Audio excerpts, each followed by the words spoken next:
So let's talk about you ripping up the Guardian, and let's talk about newspapers and mainstream media and the New York Times. Like, what are they these days? Yeah. Because you're critical of these. Yes. These well, things. I was always very critical of the New York Times because the New York Times is very far up its own backside. You know, even when I was working in New York in the 80s and 90s, they thought of themselves as these wonderful kind of, writers, and, they didn't have, as far as I could see, a news bone in their body. They didn't really know what a story was. We used to joke about them, the fact that, they had 4 correspondents in Africa, but they didn't have anyone in the Bronx.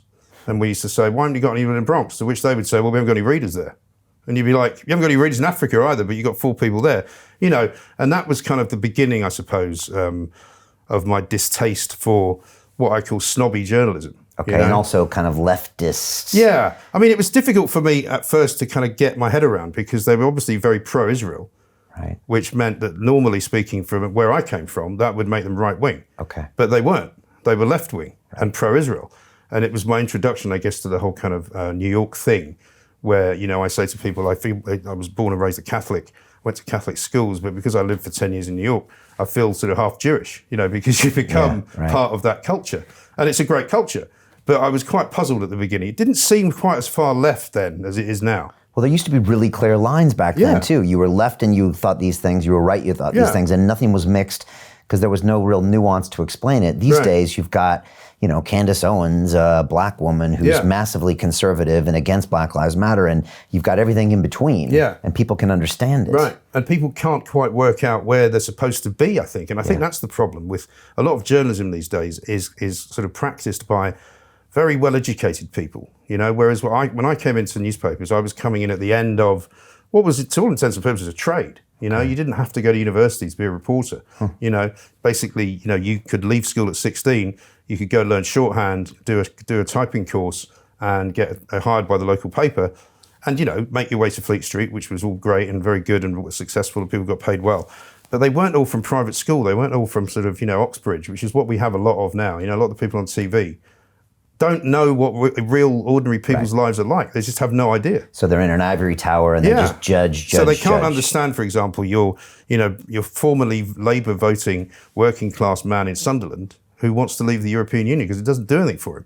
Right. They couldn't even get their heads around that because they live in places like Chiswick, or they live in places like Barnes, or they live in places like, I don't know, even Canary Wharf. Right. So even though they vote the same, they don't understand these other people. No. I think the change in the Labour Party's structure has shown that, because what the Labour Party now is, or what it's definitely not, is a party for the working people of this country. It's a party for sort of pseudo-intellectual Guardian readers. And that's it. That's why the only place they won an actual vote of any worth was Putney, southwest London, where the houses average $1.5 million. But they lost the red wall. That all went because there's nobody who can believe in what the Labour Party stands for anymore. Wow, so completely out of touch. They're totally out of touch. They're all about, supporting transgender people, which a lot of people in Sunderland, and I'm not, just picking on Sunderland, but I mean, people in working class areas don't really talk about that. Right. It's not something on the top of their agenda. They talk about work. They talk about Brexit. They talk about, going on holiday.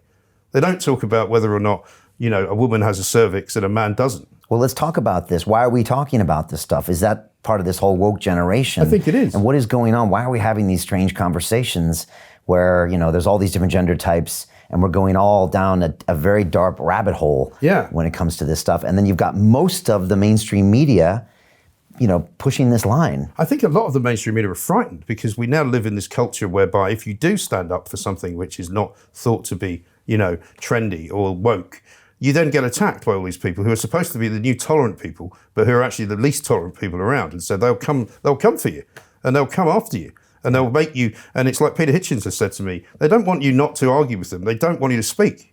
They just want you to shut up and not say what you want to say. Yeah. They don't want to have an argument. They don't want to have a debate about it. They just want to shame you, cancel you. Yeah, it's not to be debated. You're a bad man, so therefore you should sit over there and stop talking. Is that also a product of digital communication? Like, would this have happened if we were actually talking to each other in the past? Well, I think the trouble now, and I say this often, much to probably the chagrin of some people, that everybody's now got an opinion. Whereas when I was a lot younger, everybody didn't have an opinion. Right. Now you've got the ability to publish it because you're on Twitter or you're on Facebook or whatever else. Blogs, microblogs. Yeah. I mean, the number of people that write blogs that literally nobody reads. And you come across these people on social media, blogger, And then you go and look at it, and it's got how many views? Oh, no views. So literally nobody has looked at this, right? So you've written it. You're not really a blogger. And if you are a blogger, so what? Why would I care what your opinion is? Because, I take the view that, yes, of course you're entitled to have an opinion. But I used to say when I did an overnight radio show, which was very interesting, it was full of people who had all sorts of bizarre thought processes and conspiracy theorists and all the rest of it. And I used to say to some of them, I said, look, your opinion is not worth, they would say, my opinion is just as worthy as yours. I'd say, no, it isn't. It is actually not, because you haven't done what I've done. You haven't been where I've been. You haven't talked to people the way I've talked to people. So actually, no, your opinion isn't valid. So shut up or come back with a better opinion.